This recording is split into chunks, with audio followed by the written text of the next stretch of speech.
김큐의 경제뉴스 크리에이션. 저는 코너지기 배아량 리포터입니다. 어렵고 복잡한 경제 한 큐에 정리해 주실 김큐, 안녕하세요. 네, 어서 오십시오.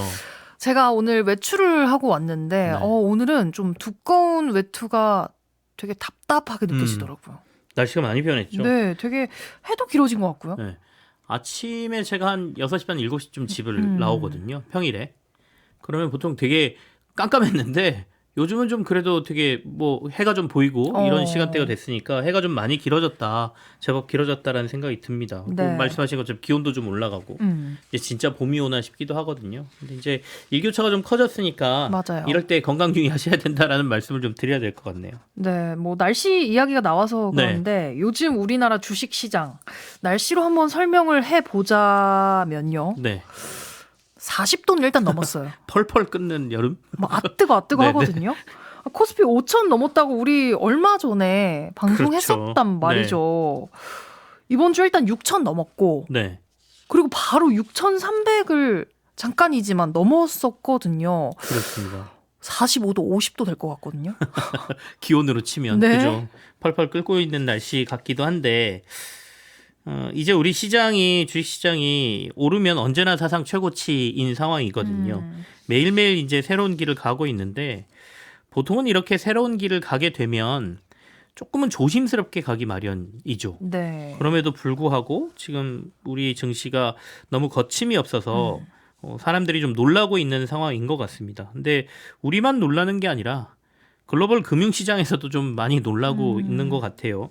그간 관심받기였던 한국 주식시장이 요즘 월가에서도 좀 이슈가 되고 있다라는 얘기가 들려오고 있고요. 이들 사이에서 도리어 한국 시장에 대한 포모 현상이 좀 나타나고 있다라는 얘기도 좀 들려옵니다. 얼마 전에 이제 블룸버그가 네. 우리나라 주식시장이 재평가받고 있다라는 내용도 다뤘고 여기서 이재명 대통령 취임 이후에 한국 증시를 또 재조명하는 기사도 내기도 했었죠. 네. 월가 쪽에서 뭐 지금 아니면 늦는다. 네. 한국 시장에 지금이라도 투자를 해야 되나? 뭐 이런 이야기가 나온다면서요. 그러니까 이제 지난해 수익률이 사실 굉장히 좋았지 않습니까? 네. 그러니까 지난해 한국 코스피 지수 상승률이 75%였거든요. 그리고 올해 기준으로 연초 대비 수익률이 지금 현재 48%입니다. 그러면 지난해 1월부터 한 15개월 동안에 한국 코스피 시장의 상승률이 160% 된다는 얘기거든요. 그냥 한국 시장 지수에만 투자했어도 대박을 냈다는 얘기가 되겠죠. 그러게요. 그러니까 상대적으로 다른 시장하고 비교를 해보면 지난해 미국 나스닥이 22% 올랐고요. 일본 니케이 지수도 26% 정도, 독일이 한 22% 정도 올랐단 말이죠. 여기가 상위권이에요. 네. 근데 우리가 75%니까. 올 들어서는 차이가 더 벌어지고 있는데 미국은 사실 오르내림 반복하면서 거의 보합권에서 뭐 떨어졌다가 올랐다? 뭐 연초하고 비교해보면 그런 상황이고요. 그나마 일본이 7% 내외 상승했고 대만이 한 10% 정도 시장 상승이 있었거든요.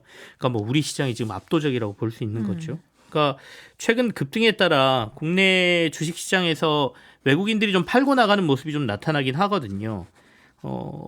근데 워낙 압도적으로 국내 증시 상승세가 커졌기 때문에 실제 글로벌 IB들 사이에서는 한국 증시가 꽤 이슈가 되고 있는 건 사실인 것 같습니다. 아니 지금 뭐 뉴스들 보면 코스피 6천 넘었다 뭐 이런 네. 뉴스 나오면서 항상 따라붙는 게 있어요.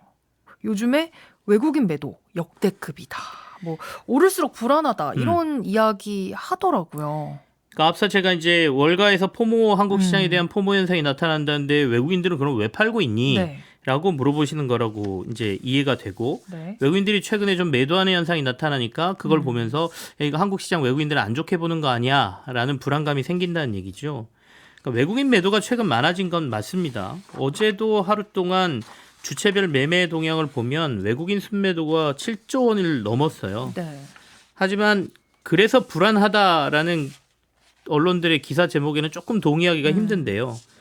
정확히는 이제 어제 7조 7천억 원 정도 외국인 순매도가 기록됐는데 이걸 시장에서 다 받아내는 흐름이 나왔습니다. 네. 그러니까 크게 시장은 하락하지 않았고 그러니까 그만큼 지금 뭔가 파는 세력이 있으면 사자는 세력이 있다라는 얘기거든요. 특히 개인이 어제 7조 4천억 원을 순매수했고요. 금융투자, 이건 이제 펀드 운영하는 회사들을 얘기하는데요. 이 회사들이 어제 하루 동안 6천억 원 정도를 순매수하면서 시장의 급락을 좀 방지를 시켰습니다. 그게 이제 외국인이든 개인이든 국내 기관이든 팔자는 사람이 아무리 많아도 이걸 사겠다는 사람이 많다면 시장은 큰 문제가 발생하지 않는 거거든요. 네. 무슨 말이냐면 과거에 비해서 외국인들이 우리 시장에 미치는 영향력이 크게 지금 줄어든 상황이란 얘기죠.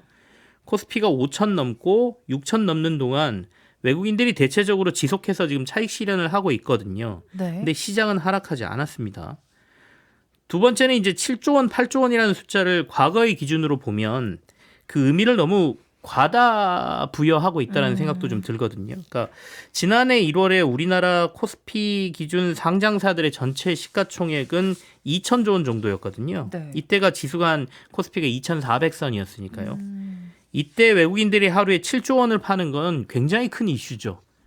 근데 지금 우리나라 전체 시장의 시가총액이 얼마 전에 코스피 지수가 6천을 넘어서면서 5천조 원을 기록했거든요. 그러니까 5천조 원 시장에서 하루에 외국인이 7조 원, 8조 원을 매도하는 거는 과거에 한 2, 3조 원 매도 정도로 저희가 느끼면 될 것 같아요. 네. 그러니까 언론들도 과거에 지금 눈높이에서 올라오지 못하고 있는 상황인 것 같고요. 관성이 좀 남아 있어서 외국인이 7조 팔았다고? 라는 이 7조에만 딱 눈이 박히니까 아 이거 큰일 났구나 이렇게 보고 있지만 사실은 뭐 그렇지는 않다 이렇게 봐도 될 것 같고 더군다나 시장 주변에 이걸 받아내고자 하는 엄청난 유동성이 대기하고 있어서 지수가 크게 하락하지 않고 있고 버텨내거나 웬만한 외인 매도세에도 도리어 올라가는 상황도 지금 나타나고 있는 거죠. 네. 그래도 네. 어쨌든 계속해서 이렇게 외국인들이 판다. 음. 이거는 시장에 대해서 장기 전망 좀 안 좋게 보인다라고도 해석이 가능한 부분 아닌가요? 물론 그런 해석이 나올 수 있습니다. 주식을 한 번 사면 근데 영원히 가져가지는 않지 않습니까? 네. 중간에 차익 실현해서 조금 덜 오른 섹터나 혹은 다른 기업으로 포트폴리오를 재편하는 과정이 분명히 있거든요. 네. 그러니까 적당한 조정 이후에 다시 재매수로 들어올 수도 있는 거고요. 빨리 오른 것에 대한 피로감은 분명히 우리 시장에 있습니다. 그렇다 보니까 지금 현재 외국인들은 과거에 우리 시장이 3천을 돌파하고 4천 가는 데까지 외국인들이 거의 주도했거든요. 네. 그 세력들이 5천, 6천에서 지금 매도를 좀 하면서 차익 실현을 하고 있다라고 보이고요. 지금은 시장의 주도권이 개인으로 넘어가 있는 상황이라고 보시면 되겠습니다. 근데 좀 재밌는 것은 사실 시장의 수급 주체를 이렇게 외국인, 개인, 뭐 기관 이렇게 나눠서 통계를 내는 것이 우리나라의 좀 독특한 문화거든요. 네. 그러니까 미국엔 이렇게 뭐 기관, 외국인 나눠서 이렇게 보여주지 않습니다. 그러니까 굳이 구별할 이유가 없기 때문인데요. 외국인이면 어떻고 개인이면 어떻습니까? 시장에 그게 무슨 의미가 있냐 이거예요. 그러니까 사자는 세력이 맞냐, 팔자는 세력이 맞냐 이게 중요한 건데 우리나라는 그럼 그동안 왜 이렇게 해왔느냐? 우리나라 시장의 기초가 너무 약하기 때문에 외국인들이 조금 규모 있는 자금 가지고 들어와서 한국 시장에서 팔거나 사거나 그랬을 경우에 시장에 미치는 영향력이 너무 크니까 외국인의 이 수급별 주체 동향, 매수나 매도를 통계적으로 계속 내왔던 것이거든요.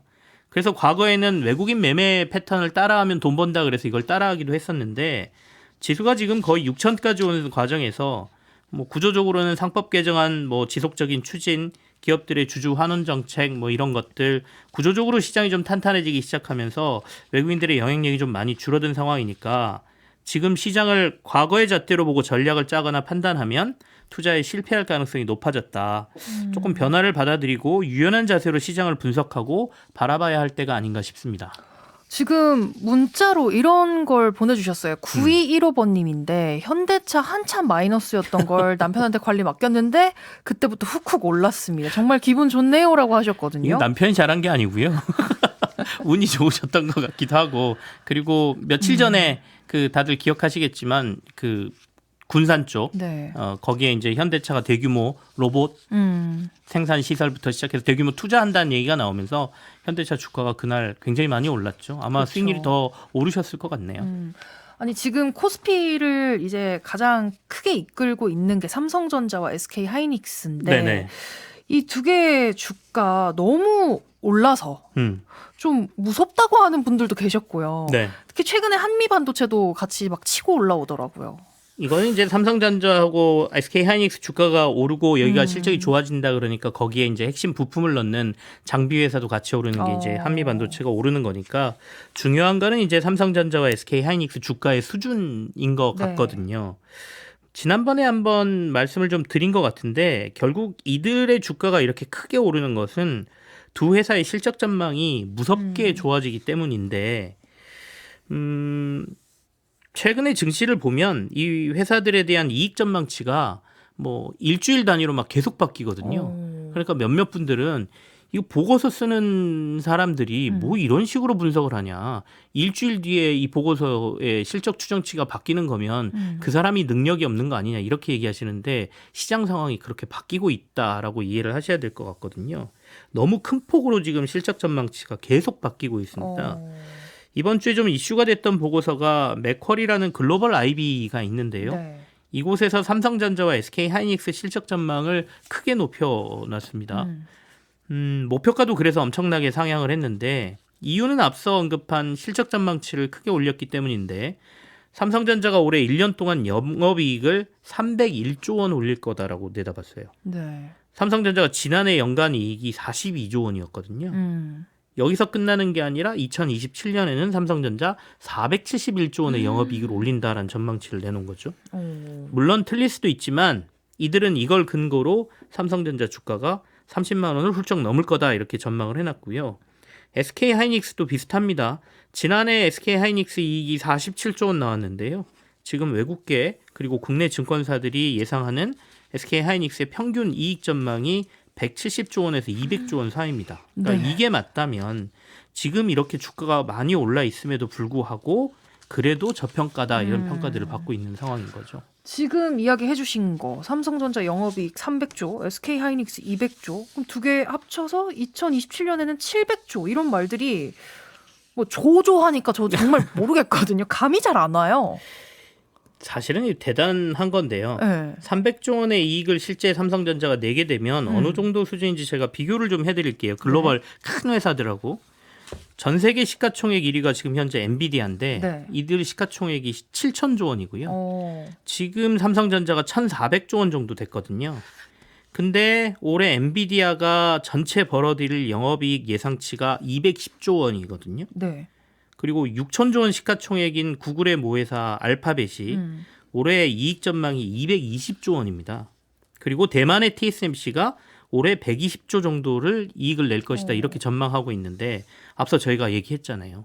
삼성전자 300조 원 넘는다라 그러면 만약에 250조 원 정도의 영업이익만 올려도 삼성전자는 전 세계 영업이익 1등 회사가 되는 거고요. 그러네요. 300조 원 나와버리면 이건 뭐 압도적인 1위가 돼버리는 거죠. 다만 이제 좀 차이점은 이 다른 글로벌 회사들은 이런 이익 규모가 계속 나왔습니다. 그래서 꾸준히 올라오는 모습이었고 삼성전자하고 SK하이닉스는 지금 갑자기 좋아졌잖아요. 네. 그러니까 이게 과연 계속 유지될 수 있을 것이냐의 문제가 주가에도 다 반영되지 않고 남아있다는 건데 2027년까지도 일단은 이어진다라고 시장은 보고 있기 때문에 지금 주가 상승이 좀 나오고 있고 구조적으로 이걸 이어갈 수 있다라고 하면 앞으로 이들 두 기업의 변화는 어떻게 될지는 또 뭐 일종의 전망에서 좀 우리가 함부로 할 수 없는 부분이 된 것 같기도 합니다. 이 문자는 꼭 읽어야 될 것 같아서요. 네. 1478번님인데 지금 미국과 이란 간에 전쟁이 터졌는데 어떡하죠? 저 금요일에 코스피 추매했어요라고 하셨는데요. 어쨌든 지금 이란이 보복을 하겠다라고 밝혔고 이 부분이 네. 우리 증시에 어떤 영향을 줄지 짧게 설명해 주시면 좋을 것 같은데요.